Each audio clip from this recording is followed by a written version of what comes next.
કેમ છો ફ્રેન્ડ્સ, પન્નાની રસોઈમાં તમારું સ્વાગત છે। આજે આપણે બનાવીશું લીલી મકાઈના ભજીયા। ઉપરથી ક્રિસ્પી, અંદરથી સોફ્ટ અને જાળીદાર બનીને તૈયાર થશે। અને તમે આ જ રીતે બનાવશો તો ભજીયા બિલકુલ પણ તેલ નહીં પીવે, એકદમ પરફેક્ટ બનીને તૈયાર થશે। તો ચાલો પછી આપણે લીલી મકાઈના ભજીયા બનાવવાનું શરૂ કરીએ। લીલી મકાઈના ભજીયા બનાવવા માટે સૌથી પહેલાં તો આપણે લેશું અહીંયા લીલી મકાઈ। તો મેં અહીંયા 3 લીલી મકાઈના ડોડા લીધા છે, જે વજનમાં 1 કિલો છે।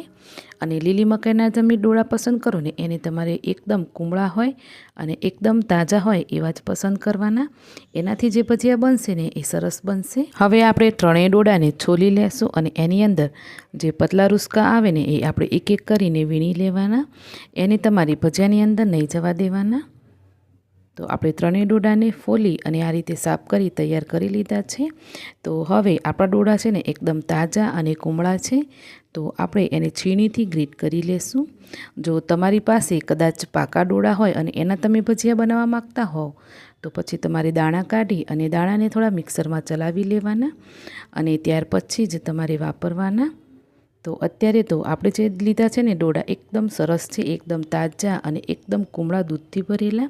તો હું એને આ રીતે ગ્રેટ કરી લઈશ। તો ચાલો આપણે 3 ડોડાને સરસ ગ્રેટ કરી લીધા છે।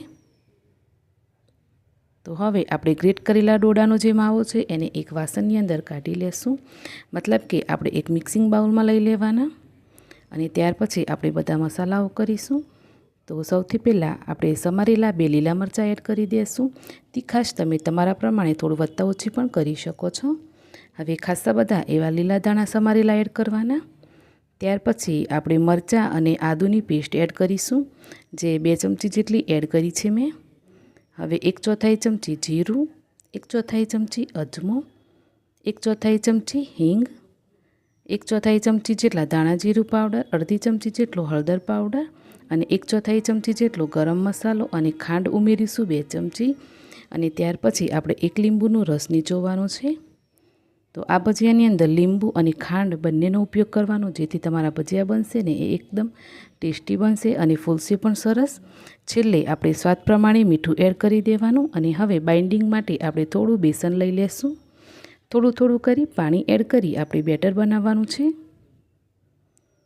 તો લીલી મકાઈના ભજીયા માટે જે બેટર બનાવો એ તમારે એકદમ ઢીલું નથી બનાવવાનું, અને તમારે સેમી થીક બનાવવાનું છે, કંઈક આ રીતનું। તો આ રીતે સરસ એવું બેટર બનાવી તૈયાર કરી લીધું અને આ બેટર બનાવવામાં ફક્ત અને ફક્ત અડધા ગ્લાસ જેટલો જ પાણીનો ઉપયોગ થયો છે અને બેટર કંઈક આ રીતનું બનાવીને તૈયાર કર્યું છે આપણે। તો હવે આપણે બેટરને ઢાંકીને 10થી 15 મિનિટ માટે રેસ્ટ પર રાખવાનું અને ત્યાં સુધીમાં મેં ભજીયા માટે તેલ પણ ગરમ થવા માટે મૂકી દીધું છે। તેલ ગરમ થઈ જાય ને એટલે આપણે ભજીયા બનાવવાનું શરૂ કરીશું। તો ભજીયા પાડતા પહેલાં આપણે 2 ચપટી ખાવાના સોડા અને તેલ જે ગરમ કર્યું ને એમાંથી 2 ચમચી જેટલું તેલ લઈ લેવાનું બેટરની અંદર અને સોડા અને તેલને બરાબર મિક્સ કરી લેવાનું।